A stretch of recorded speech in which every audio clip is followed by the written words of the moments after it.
Hey guys, let's start today's video by talking about our favorite country. So what's your favorite country to travel to in the future? Well, I have plenty of my favorite country, but I think one of my favorite country is definitely Japan. I love visiting there because I've heard that Japan is a very polite country. People there are very friendly and they're also very polite as well. There are also lots of other countries I would like to maybe travel to in the future, like China or Korea or America maybe. But my favorite is definitely Japan. And since Japan is my favorite country of all, I would definitely visit there in the future if I have the right opportunity. Also, a fun fact in my family is that one of my uncle also work in Japan. He worked there for 3 years and he will come back to Vietnam. Okay, so since Japan is my favorite country, let's talk about some favorite cultures. Let's talk about some favorite cultures of Japan.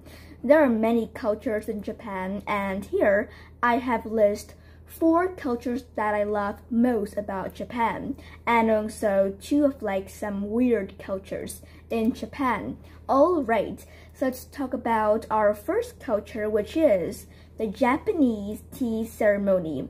Not sure if you have ever heard of that, but the Japanese tea ceremony was first found out in the 7th century, in the late 7th century, a long time ago. And this Japanese tea ceremony had become one of the art of drinking tea. Tea also have the art also, so the art of drinking tea. Even though the tea is just matcha tea, very simple, you need to have matcha powder and some hot warm water, mix them together, and then there you have it, matcha tea. But there's even the Japanese tea ceremony. And through the way that you drink tea, people will know about your human spiritual values, your personalities. For example, if you drink tea really gracefully and not to panic, you're likely to be a very smart and also very relaxed person. But if you drink tea just drink water, because this is the Japanese tea ceremony, then you're not a very relaxed and not a very graceful person. So in the way of drinking tea, people will know about your personality and also your human spiritual values. So that is about the Japanese tea ceremony. And if you search on the internet, there are also many YouTube videos that they teach you how to make tea the right way, because in order to make tea, there are many tools to make tea. For example, the powder. Maybe when we make tea at home, we just need to pour the powder inside a cup.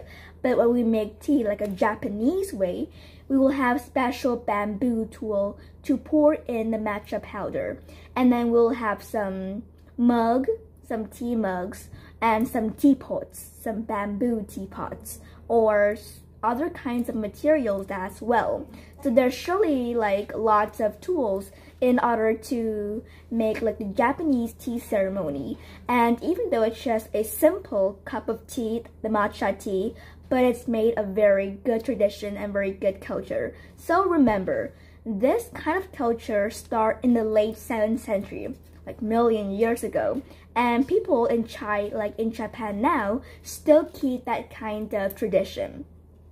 So the second culture that I like the most about the Japanese people is definitely their outfit, their traditional outfit. So let me ask you this to see how well you know about Japanese culture. What type of the traditional outfit of the Japanese called? What is it? It is surely kimono. I love wearing a kimono.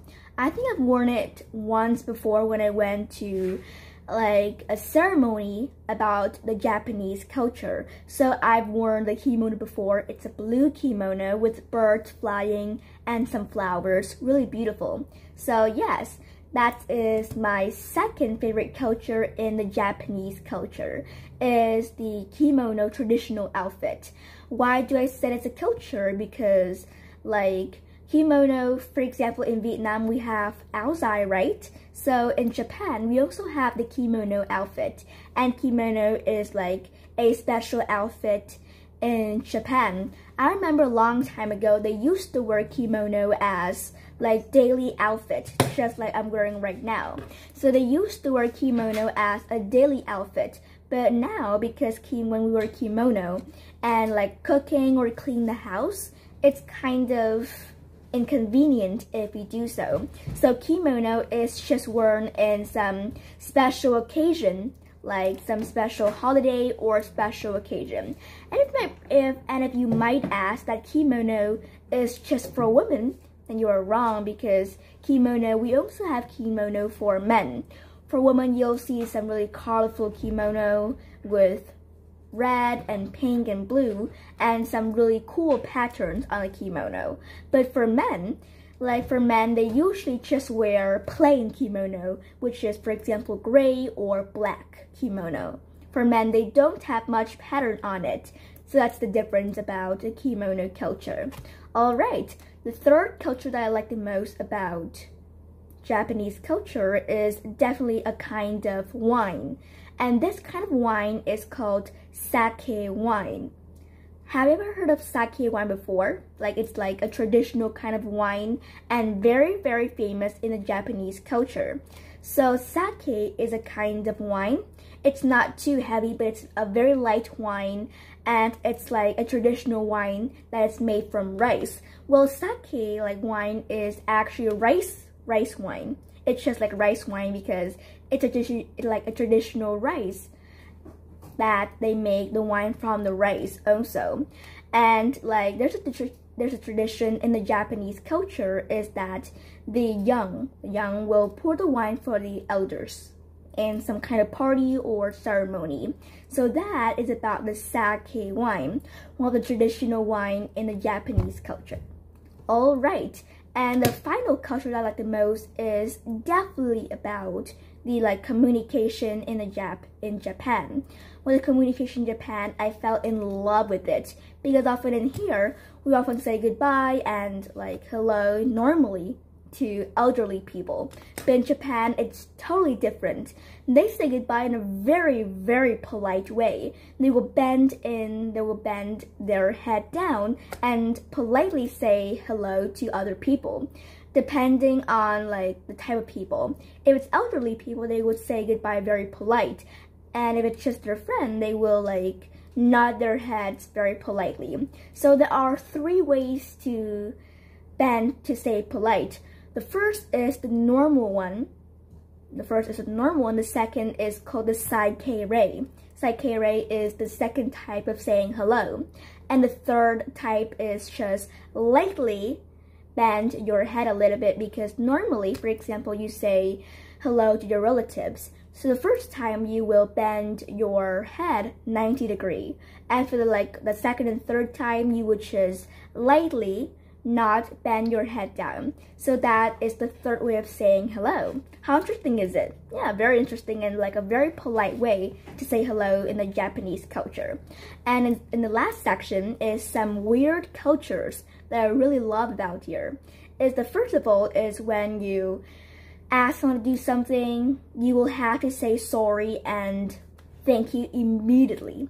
Yes, when you ask someone to do something for you, you will have to say thank you and sorry immediately. And the second is, for example, you drink some soup. Normally when I drink soup in here, and if I make sound when drinking soup, it is impolite, right? Impolite when you drink soup and a very big sound coming out from your mouth. But in Japan, they said that when you drink soup and it's delicious, you have to make the really big sound from your mouth, because when you did that, it is shown that you said it's delicious. So how weird is it? Yeah, really weird also. So that's all it. That's in the Japanese culture that I love about it. 4 cultures and 2 weird cultures that I love. That's about my favorite country. How about yours? Tell me in the comment down below. Bye-bye.